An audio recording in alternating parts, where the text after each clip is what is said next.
Welcome back to OET writing lessons with oetmedical.co.uk. We're going to follow on in this lesson, lesson 2, to our previous video where we began our letter of referral to Dr. Sally Anderson.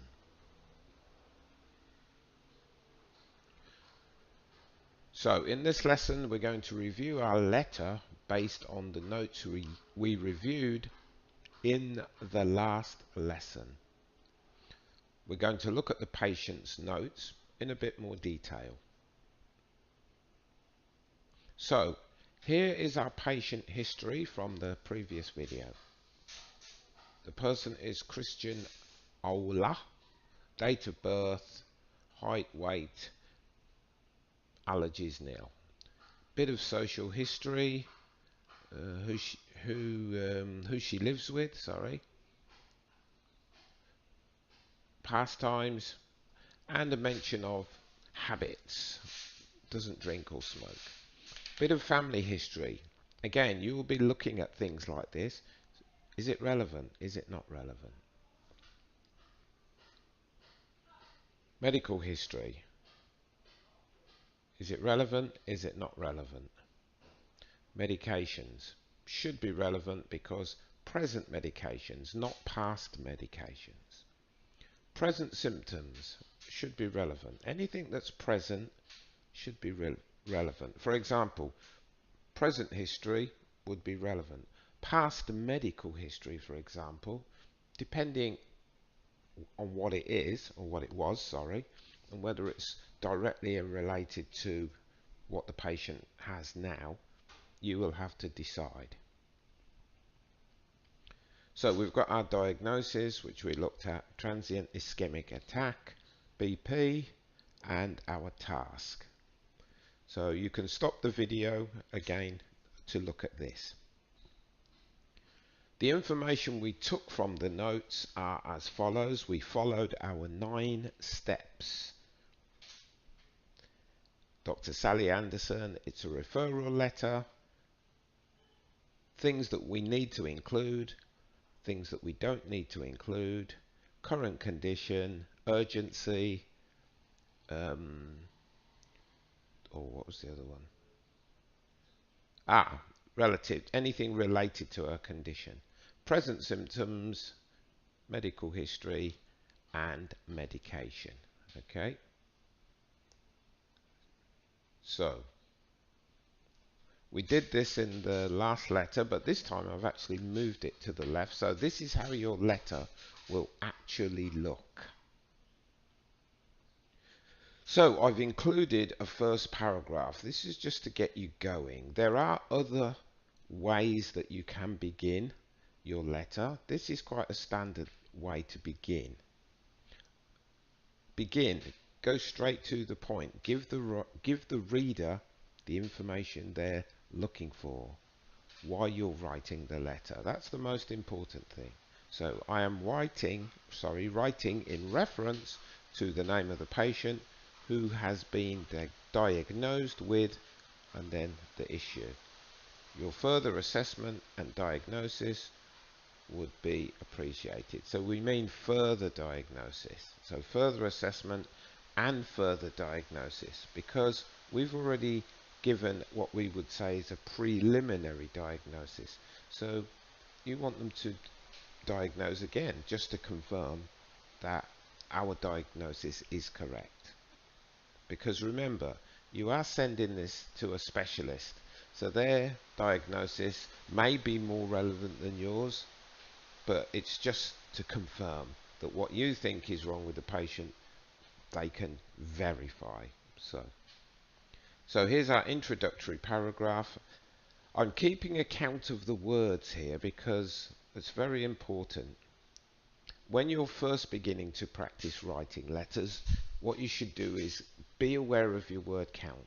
Eventually you'll know roughly what 200 words looks like, so you'll be able to just guess accurately. But for the beginning, my suggestion is just keep an eye on the words, so you don't begin by practicing You don't begin practicing, sorry, by overwriting. So, what I've written here, which is the patient's present condition. Again, the most important information following my introduction. The patient presented recently with signs of numbness in the left side of the face due to possible paralysis, coupled with incoherent speech, which gave her difficulty in comprehending others. Additional symptoms noticed were double vision, loss of balance, and dizziness. After a thorough medical examination, it was determined that the patient is suffering from TIA. Her BP was checked upon admission and was showing a reading of 150/95. So this is the initial paragraph here. And again, yours might be slightly different. This is an example. This is the initial paragraph highlighting the issues and the diagnosis of the patient. The diagnosis words were in the very initial, in the beginning paragraph, but this is the main paragraph that talks about the patient's condition. So I've added the diagnosis. This is how we arrived at the diagnosis. Then a medical history has been included. Pulmonary disease could be related to this. Not being a medical person myself, that's just an idea. So you decide if that's related. And then what I've done here is I've listed some of the patient's medication. I haven't used all of it because there's a lot, as we know, and you will have to use your skill to summarize it down, remove things that aren't necessary, or decide whether you need to write all of it.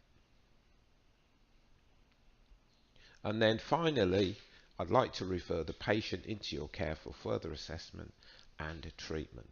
This is just asking the specialist if you can do it, because you haven't actually asked them whether you can refer them. It's just polite to say, I would like to refer them to you. So you begin by saying, I would like to refer the patient to you. This is your request. You're requesting it. That should be clearly indicated in your letter. And then standard, if there is any more information you require, please contact me. And then your valediction, yours sincerely, and then your name. This letter has 175 words due to the incomplete list of medication. As a medical professional, you will decide if all the medication needs to be listed or if it can be summarized. As I said before, there's a lot of the medication missing. If you need to include it, it should bring your word count up to between 180 and 200 words with everything that you've read in this letter. Okay, so this is the end of the lesson. So you've got a basic letter template.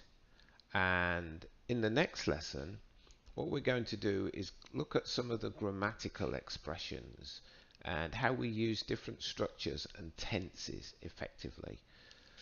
First, we'll be looking at the passive tense, because the passive tense is quite important in these letters and knowing how to use it.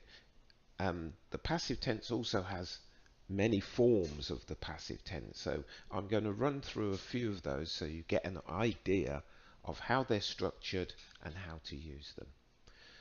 Thanks again, and as usual, if you enjoyed this video or if you found it useful, please subscribe to it or our channel, and we would like to make more for you.